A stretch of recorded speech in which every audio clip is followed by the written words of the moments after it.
Buenos días, por favor. Buenas tardes ya. Activamos cámara, por favor.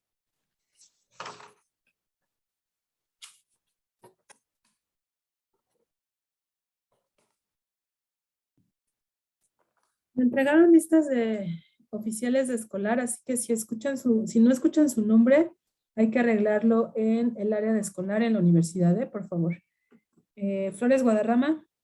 Presente. Flores Oro. Presente. Flores Oro. Presente. Ya escuché. Reyes Vilchis. Presente. Salgado Valdés. Presente. Ok. Moisés, si puede poner la cámara a cuadro más y gorritas afuera porque no se ve su rostro. O en algún lugar más iluminado porque no se le ve más que la silueta y es indicación de la universidad, no sé por qué, a mí no me diga.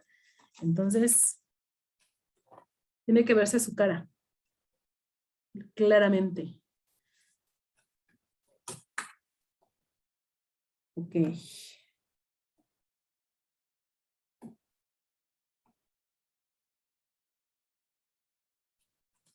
Bueno, voy a publicarles la tarea que ya está programada para la siguiente semana. Si hay alguna pregunta, de una vez la aclaramos para que puedan hacerla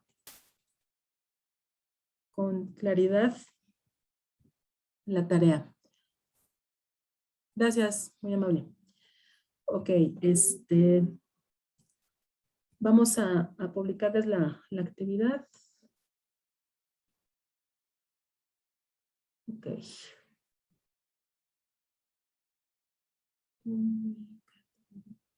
La tarea se llama Herramientas de Calidad. Está ahí ya publicada en su plataforma Schoology.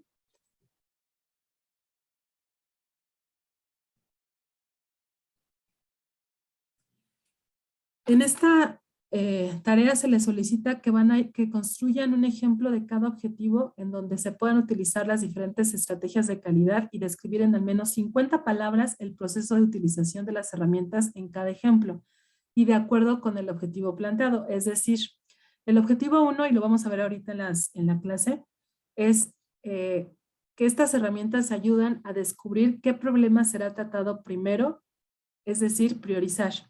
Las herramientas que se utilizan para este objetivo pueden ser diagrama de flujo, hoja de inspección, gráfica de Pareto, lluvia de ideas, diagrama causa-efecto, ¿sí?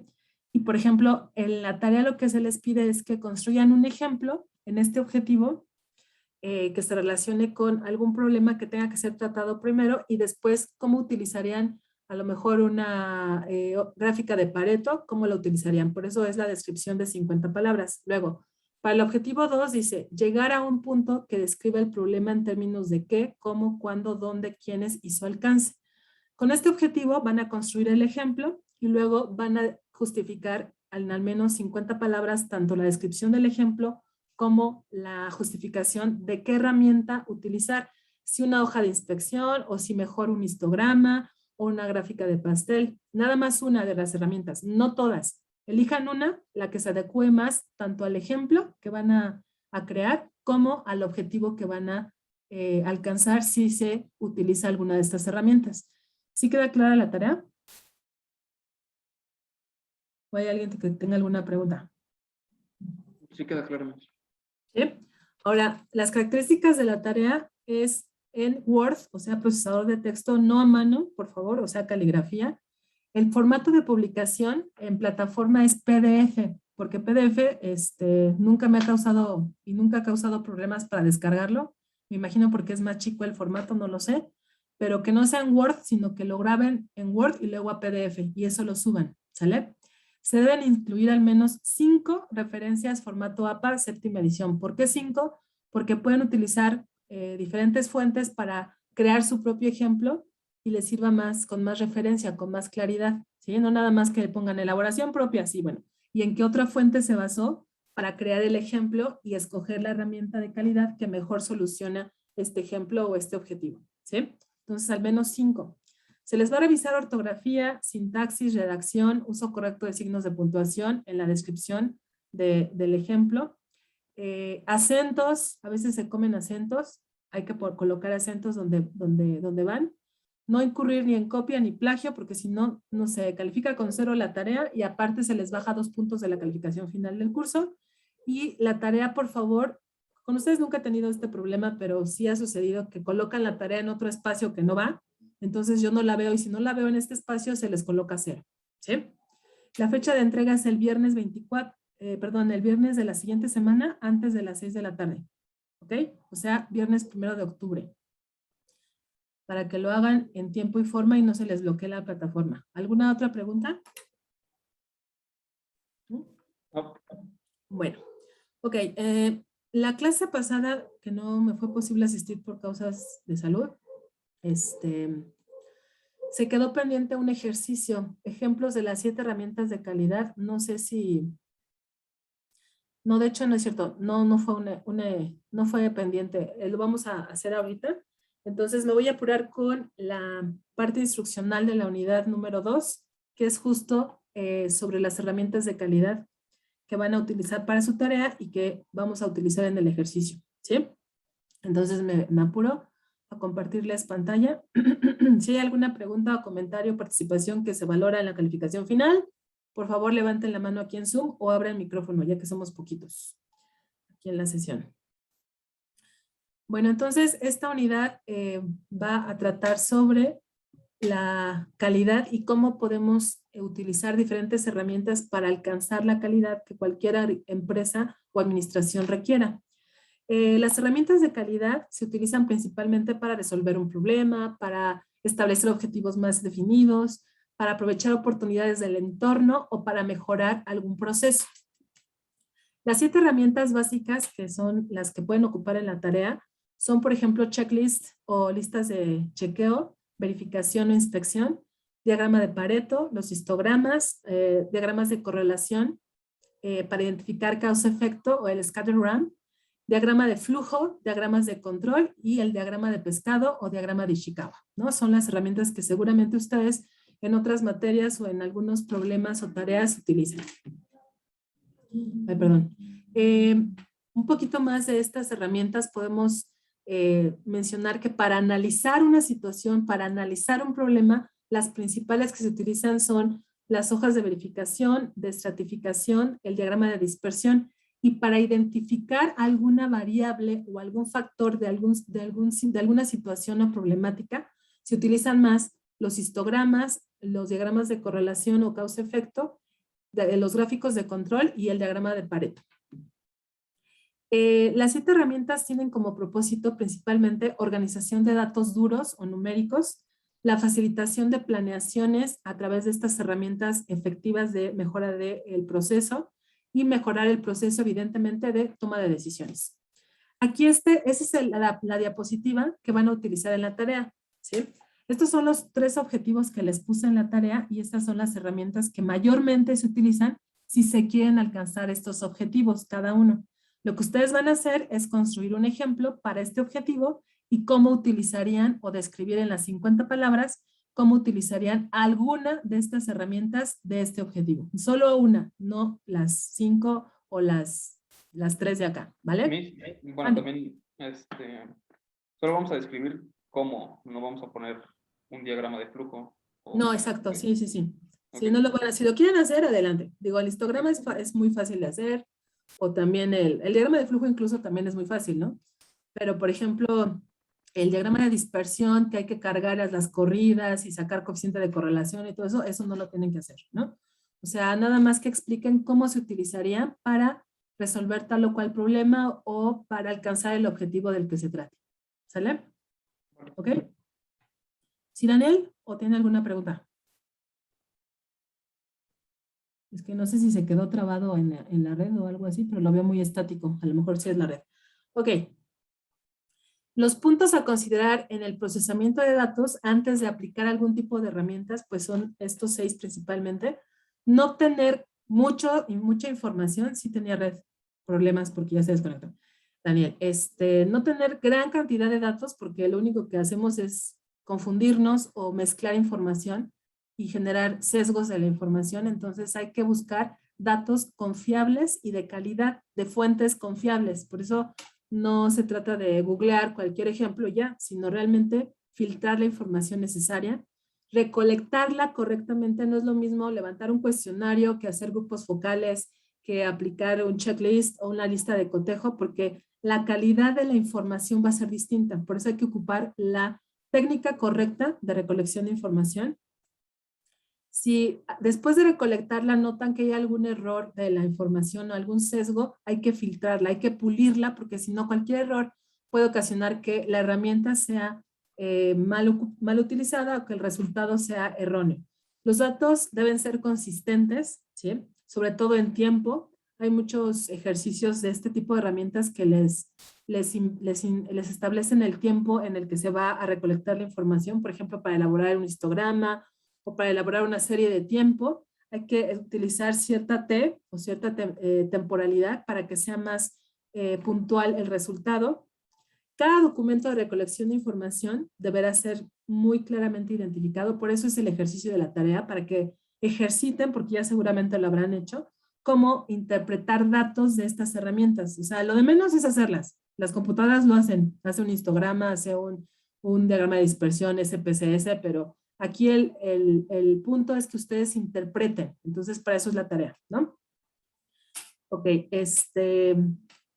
otros puntos son, pues, no hacer los gráficos muy complejos o demasiado saturados de información, no interpretarlos sin ningún enfoque, sin ninguna objetividad, o sea, hacerlos puntualmente de acuerdo a los datos que están obteniendo, no sesgarlos con creencias personales o con no sé, alguna postura personal que crean que complementa la interpretación de los datos. No es así, tienen que interpretar solo lo que hay, lo que han encontrado o lo que han procesado, no más, no menos. Ajá. Y no recolectar ni mucho ni poco, sino lo necesario para resolver la situación que se les presente en cualquier contexto. Un checklist básicamente es una hoja de verificación. ¿Qué es lo que me falta? ¿Qué es lo que no tengo? ¿O qué es lo que me falta por recolectar? Ya lo han hecho, a lo mejor en sus tareas así lo manejan para saber cuál les falta, cuál necesitan completar y demás. Las ventajas del checklist es que es fácil de utilizar y de recolectar los datos para realizar la herramienta. Reflejan rápidamente lo que está pasando en la situación que estoy analizando, es decir, tendencias y patrones relacionados con la situación. ¿Para qué sirven? Para obtener datos y clasificar la información en calidad, no en cantidad, o sea, hacerlo filtrado, más puntual. Y también se utilizan para hacer reportes inmediatos o reportes que se requieren con antelación, ¿no? O a la brevedad. Este es un ejemplo de checklist, ¿sale? Por ejemplo, quienes conocen a repartidores o han repartido algo, pues puede ser una muy buena herramienta para verificar qué pedidos se han entregado, a qué clientes se han entregado, etcétera, ¿no? El histograma, bueno, creo que ya también lo han visto o lo han ejercitado, es la descripción gráfica de valores medidos de forma individual en un paquete de información que ha sido organizada de acuerdo con la frecuencia o una frecuencia relativa de ocurrencia, ¿sí? Los histogramas ilustran la forma en la que los valores se van a distribuir en un paquete de información. ¿Cuándo hay que implantarlo? Desplegando la información primero en cuanto a distribución de los datos para graficar el número de unidades de cada categoría, adentrarse en lo que es cuánto varía cada categoría en el tiempo, por ejemplo, determinar si solo está una variación o hay varias, en qué tiempo, semanas, meses, etcétera. Y esta es la forma del histograma. Si se dan cuenta es diferente del diagrama de barras. El diagrama de barras son las barras separadas y el histograma son juntas. De hecho, de esta forma podemos ver qué tipo de distribución siguen mis datos. La distribución normal, que es esta, que es 50% igual del lado positivo como del negativo, del autor, ¿cómo se llama? Es diagrama de la distribución normal o, se me olvidó el nombre del autor. O T de student o G cuadrada o F también, ¿no? Que pueden ser sesgada la distribución de los datos hacia la derecha o hacia el lado positivo, hacia el lado negativo o en forma de U. U de tail, de hecho, es la distribución, ¿sí? El diagrama de Pareto es una gráfica de barras que ilustra las causas de los problemas más importantes o en orden de importancia, ¿no? Entonces, este diagrama nos ayuda a identificar cuáles son los problemas más álgidos o más graves de una situación o de una empresa y cuáles son los que pueden postergarse para solucionarlos con mayor tiempo, con mayores recursos, ¿no? Entonces ahí podemos determinar qué es lo urgente de lo importante. Esta es una gráfica de Pareto, o un diagrama de Pareto, también yo creo que ya la conocen. ¿Cuándo implantar el diagrama de Pareto? Cuando las causas y las categorías de la problemática se puedan cuantificar o se puedan numerar. Cuando el equipo de trabajo necesita identificar las causas o las categorías más importantes de un problema, ¿sí? Para esas darle prioridad, o cuando el equipo de trabajo necesite decidir cuáles causas son las que generarán más impacto, ¿sí? A veces, aunque sean más poquitas, son las más pesadas, ¿no? 80-20, y las que son muchas no son tan importantes. Las ventajas del diagrama de Pareto es que ayuda a priorizar y a señalar la importancia de cada una de las áreas de la empresa. ¿Cuáles son las áreas que causan más conflicto o que han tenido más problemas durante cierto tiempo, etcétera, ¿no? Es el primer paso para la realización de mejoras en procesos y se aplica en todas las situaciones en donde se pretende efectuar una mejora de alguna manera, ¿no? O sea, es parte importante de la calidad total en cuanto a producto, servicio, costos, entrega y tiempos. El diagrama de flujo, bueno, es una herramienta que nos permite representar la estructura de un proceso y las relaciones de los elementos de este proceso. Entonces, esta herramienta es una representación de forma gráfica que identifica las etapas de las operaciones, movimientos, decisiones y otros eventos en una situación o en un proceso. ¿Cuáles son las ventajas? Que puede identificarse una secuencia en un sistema, cuáles son las entradas, cuáles son las salidas, cuáles son los aspectos que pueden minimizar costos o minimizar problemas, facilitar el desarrollo de procesos simplificados o estandarizados a las empresas, tener un procedimiento de operación estandarizado, ¿sí? sin lugar a desviaciones, y también van a permitir detectar áreas de oportunidad o áreas de mejora para en ellas operar. Estos son un ejemplo de diagrama de flujo. Siempre esta forma significa inicio o terminación, proceso, doble rectángulo con doble línea, documentos, base de datos, conectores, etc. Aquí está, bueno, la descripción generalizada de símbolos. El círculo significa transformación o cambio. El cuadrado significa inspección, verificación de alguna etapa o alguna actividad. La flecha gruesa, porque hay flechas delgadas, significa transporte. El medio círculo es demora y el triángulo invertido significa almacenamiento. ¿Cuáles son los pasos para realizar un diagrama de flujo? Es describir primero el proceso que vamos a evaluar, definir cada paso que integran este proceso, cada una integrando un equipo de trabajo, conectar las actividades con alguna de las figuras que vimos anteriormente, comparar el proceso que ya identificaron o el proceso actual con el ideal, ¿sí?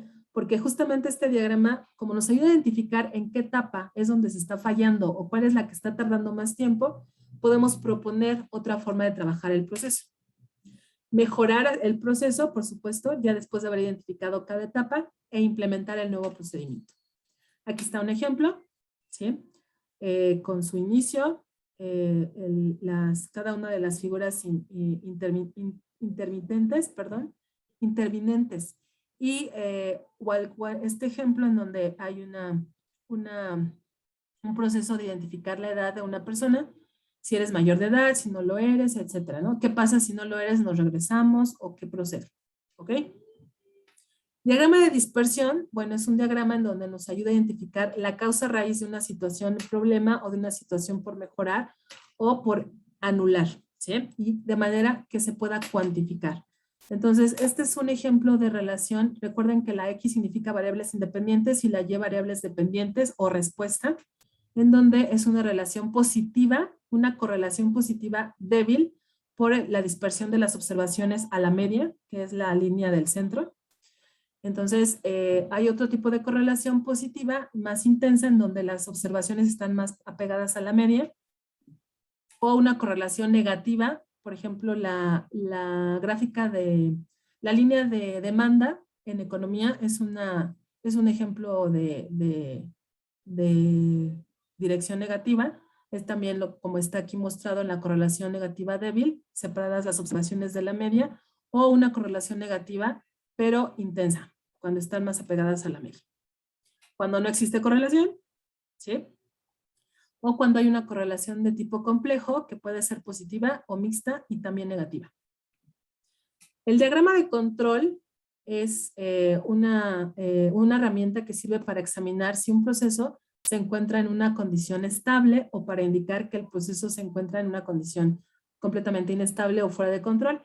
¿Para qué sirve? Porque nos va a ayudar a distinguir cuáles son las causas de que exista dispersión, más bien desviación o variación de una situación. Promueve la participación de los colaboradores en esa situación que está inestable. Por ejemplo, el hecho de que en determinado tiempo haya mucha rotación de personal, a diferencia de otra temporada. Entonces, aquí es una situación inestable, hay que identificar cuáles son las causas, puede ser a través de un diagrama de control. El diagrama de Chicago de pescado sirve para identificar las principales causas de un problema y representar las relaciones entre los efectos y sus causas. Por ejemplo, en un ambiente no manufacturero, las categorías o causas potenciales involucran políticas, formas de trabajar del personal, procesos y planta, además de las estrategias comerciales mercadológicas como son las 4Ps o la mezcla de mercadotecnia. Estos son diagramas de pescado o diagramas de Ishikawa.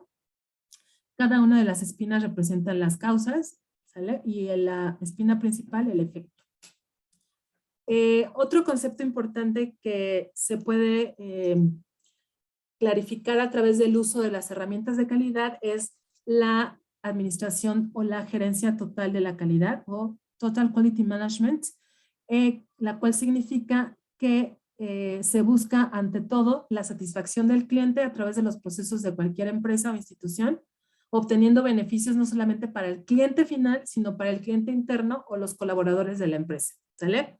En el Total Quality Management, el TQM, hay que tomar en cuenta estos elementos. Primero que nada, el enfoque al cliente o Customer Focus, Process Management o la administración de procesos, el Planning Process o la planeación de procesos, no hay que aventurarnos sin antes planearlo, el mejoramiento del proceso que es Process Improvement y también la participación total de cada elemento del proceso de la institución o de la empresa.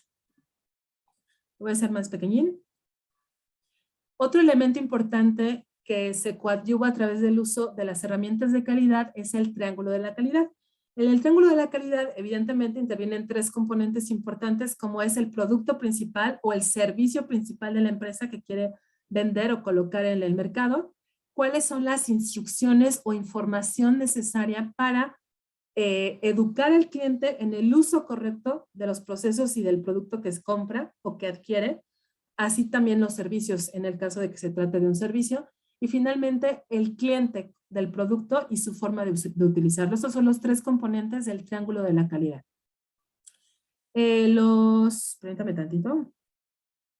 Los principios básicos de la gerencia total de la calidad son la atención, no es el servicio nada más, la atención que tengan a cada uno de los requerimientos de los clientes, mejorar continuamente, no nada más cumplir una vez y ya, sino seguirlo haciendo y de mejor forma cada vez. El trabajo en equipo colaborativo, coordinado, en donde exista delegación, donde exista empowerment, donde exista liderazgo, la participación individual y la responsabilidad de cada miembro del equipo, y lo que les decía del empoderamiento o la confianza en el otro para realizar la actividad o el proceso. La Junta de Calidad, que es una de las áreas más importantes de la gerencia de calidad total, está integrada por el gerente general, por la gerencia alta de las áreas funcionales, o sea, supervisores, jefes de proyecto, líderes de proyecto, gerentes de área, etcétera, y un coordinador o facilitador que implemente las acciones que cada una de estas áreas diseña para mejorar la calidad de la actividad o del proyecto. Es una política de calidad. Una política de calidad significa cómo establecer los planes de calidad para alcanzar 0 defectos, para exceder las expectativas del cliente, para reparar los errores que tengamos que reparar, mantenernos en comunicación para un mejor proceso y establecer una cultura de mejoramiento continuo. También entre las políticas está satisfacer las necesidades del cliente siempre, en todo momento, igualar o exceder a la competencia, promover el mejoramiento continuo de la calidad, asumir responsabilidades, si la regué, ¿por qué la regué? Y voy a corregirlo, no nada más me equivoqué y ya. Y conseguir los objetivos financieros. Kaizen es otra filosofía que ayuda a la calidad total, en donde se busca la mejora continua a través de definir objetivos, medir las actividades para alcanzar esos objetivos, analizar si se hicieron bien, mejorar, que es improvement, y el control o revisión de los procesos que establecí. La palabra Kaizen viene de 2 ideas o ideogramas japoneses. Kai significa cambio y Zen significa bueno. Por lo tanto, al combinar los dos términos, podríamos obtener un mejoramiento continuo. Estas son las fases del ciclo de la mejora continua, justamente, en donde vamos a definir objetivos o procesos, medir cómo los vamos a solucionar o mejorar, analizar si se puede hacer, mejorarlo y controlarlo, es decir, verificar que lo que hemos hecho es correcto o requiere algún tipo de ajuste. Ahí están las características de cada fase. Nótenlo porque ahorita van a hacer un ejercicio sobre esta información que he venido platicando. ¿Cómo podemos mejorar los procesos? A través de implementar nuevas estructuras, nuevas formas de trabajo, escuchar al otro, aunque sea obrero, aunque sea intendente, es importante su opinión, es importante su postura para mejorar un proceso, aunque no sea el jefe de la compañía, por ejemplo, ¿no? Crear calidad hay que empezar desde nosotros mismos, suena cursi, pero así es. Si ustedes, en general, cualquier profesional no predica con el ejemplo, no puede buscar que se maneje cierto comportamiento o que se establezca cierta forma de trabajar si es que no se alcanza, si es que no lo promueve a partir de su forma personal de trabajar. A esto se une lo que es el círculo de calidad, en donde vamos a partir de una identificación del problema, pasando por analizar claramente, específicamente el problema, buscando soluciones, seleccionando la mejor, presentar la solución a la gerencia para que se genere esta comunicación clara y aceptación de la propuesta, ejecutar la solución y evaluarla para ver si tenemos que cambiarla o mantenerla. ¿Cuál es la misión del círculo de calidad? Contribuir a la mejora, respetar el lado humano del equipo de trabajo y propiciar la aplicación del talento de cada una de las personas. Mientras alguien es bueno para servicio al cliente, otro es bueno para operaciones, para mantenimiento de equipos, etc. ¿Alguna pregunta, chicos? De toda la misa que acabo de decirles. Nada, ay, qué felicidad, qué alegría. Esto ya lo habían visto. Entonces, voy a cerrar la sesión porque me queda menos de 2 minutos y nos volvemos a conectar, por favor, para hacer la actividad. Gracias.